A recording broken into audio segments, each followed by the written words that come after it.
Halo football lovers, selamat datang di channel Gapura Football. Kalian pasti penasaran kan, ada kabar terbaru apa dari Timnas Indonesia? So, kalian tetap pantengin terus ya, channel Gapura Football. Jangan lupa bantu subscribe, like, dan juga share di medsos kalian. Kalau sudah subscribe, mari kita lanjut.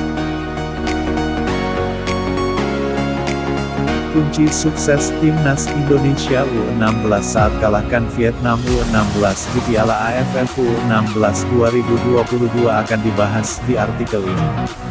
Seperti yang diketahui, Timnas Indonesia U16 baru saja merebut tiket ke semifinal Piala AFF U16 2022 usai menang 2-1 atas Vietnam di laga pamungkas grup A pada Sabtu tanggal 6 Agustus tahun 2022 malam waktu Indonesia Barat. Bermain di Stadion Maguwo Harjo, Sleman, Timnas Indonesia U16 sejatinya sempat kesulitan untuk mengatasi permainan Vietnam U16. Terbukti pada babak pertama, skuad Garuda Asia sempat tertinggal 0-1 gara-gara gol penalti Nguyen Chong Kuong di menit 41. Beruntung pada babak kedua tim asuhan Bima Sakti itu bisa bangkit dan mencetak gol dalam kurun waktu 3 menit saja. Adalah Arhan Kaka yang mengawali gol di menit 52 lalu disusul Muhammad Nabil Ashura pada menit 55. Berkat gol Arhan Kaka dan Nabil Ashura itulah Timnas Indonesia U16 menang 2-1 atas Vietnam dan menjadi juara grup A Piala AFF U16 2022. Lantas apa saja yang menjadi kunci keberhasilan Timnas Indonesia U16 hingga mampu membuat Vietnam bertekuk lutut? Berikut 5 kunci sukses Timnas Indonesia U16 kalahkan Vietnam di Piala AFF U16 2022. 5. Arhan Kaka Putra tampil gacor. Seluruh pemain Timnas Indonesia U16 tampil luar biasa saat melawan Vietnam U16.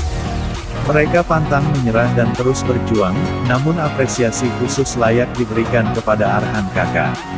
Sebab permainan Arhan kerap kali merepotkan Vietnam U16 di laga tersebut. Bahkan kebangkitan skuad Garuda Asia pun berawal dari gol sundulannya di menit 52 usai meneruskan umpan manis dari Narendra Tegar. 4. Mental yang kuat. Timnas Indonesia U16 tak mengendurkan semangat sama sekali saat tertinggal 0-1 di akhir babak pertama.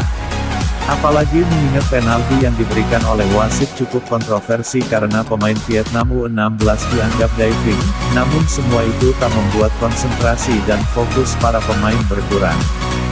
Dengan tim yang berisikan pemain di bawah 16 tahun, mental Arhan Kaka dan kawan-kawan patut diacungi jempol. Berkat mental baja itu juga Timnas Indonesia U16 bisa bangkit di babak kedua dan akhirnya menang 2-1. 3. Dukungan luar biasa supporter tanah air. Stadion Maguwo Harjo tampak ramai saat Timnas Indonesia U16 melawan Vietnam. Kehadiran itu jelas membantu para pemain untuk bisa tampil lebih bersemangat dan di sisi Vietnam, dukungan supporter Indonesia membuat para pemain mereka tertekan. Kapten Timnas Indonesia U16 Muhammad Iqbal Gwijangge pun berterima kasih kepada supporter yang sudah mendukung mereka, baik yang hadir di stadion maupun menonton dari layar kaca. Terima kasih penonton di stadion dan di rumah karena tanpa mereka kita Timnas Indonesia U16 tidak bisa semangat lagi di babak kedua, ungkap Iqbal dalam konferensi perusai pertandingan. 2. Suntikan motivasi Bima Sakti. Sebagai pelatih, Bima Sakti memainkan perannya dengan sangat baik. Hanya butuh 15 menit bagi Bima Sakti untuk berbicara serius dan memberikan suntikan semangat kepada para penggawa Timnas Indonesia U16 di ruang ganti saat babak pertama berakhir. Dalam momen 15 menit itu, Bima Sakti mengingatkan para pemain Timnas Indonesia U16 bahwa mereka perlu tampil maksimal jika ingin mengalahkan Vietnam dan lolos ke semifinal sebagai juara grup. Alhamdulillah kami bisa memenangkan pertandingan ini. Walaupun kami sempat tertinggal di babak pertama, tapi saya yakin para pemain itu bisa tampil lebih baik di babak kedua, ujar Bima Sakti dalam konferensi per pasca laga. Saat turun minum tadi di ruang ganti saya sampaikan pada mereka, kesempatan enggak datang 2 kali, ini adalah kesempatan yang baik bagi kalian untuk berjuang demi bangsa dan negara. Tampil lebih maksimal lagi, manfaatkan peluang, kurangi kesalahan, dan alhamdulillah kita bisa cetak 2 gol di awal babak kedua, tambah Bima Sakti. 1. Pergantian taktik permainan di babak kedua tak hanya memberikan motivasi. Bima Sakti juga mengubah taktik permainan Timnas Indonesia U16 di babak kedua. Ia mengganti formasi itu berdasarkan informasi yang ia kumpulkan dari babak pertama. Berkat perubahan taktik itulah, permainan Timnas Indonesia U16 tampil lebih efektif. Sebab Bima Sakti meminta para pemain lebih manfaatkan serangan balik karena pada momen tersebut pertahanan Vietnam melemah. Tadi saya sampaikan ke semua pemain, inisiatif di menit awal, karena biasanya di menit awal babak pertama atau akhir itu masa-masa krusial dalam sepak bola. Begitu juga di babak kedua, kata Bima Sakti dalam konferensi pers pasca laga.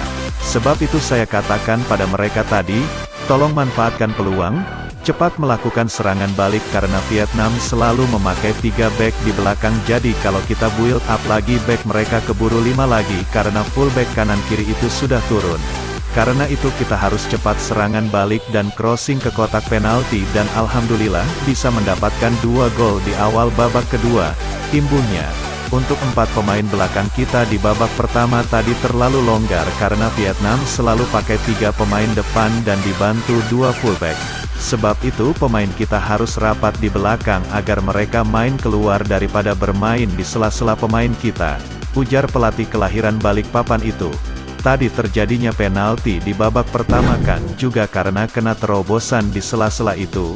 Makanya saya bilang di babak kedua 4 pemain belakang harus rapat dan alhamdulillah kita bisa menahan serangan-serangan mereka, pungkasnya.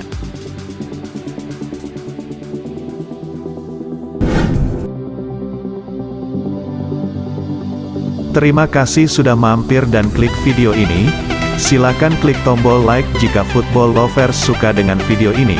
Berikan komentar Anda di kolom komentar agar channel ini bisa terus berkembang. Karena kritik dan saran Anda adalah motivasi kami untuk memberikan video dan informasi seputar sepak bola. Bantu subscribe, dan aktifkan tombol notifikasinya agar Anda tahu video terupdate berikutnya.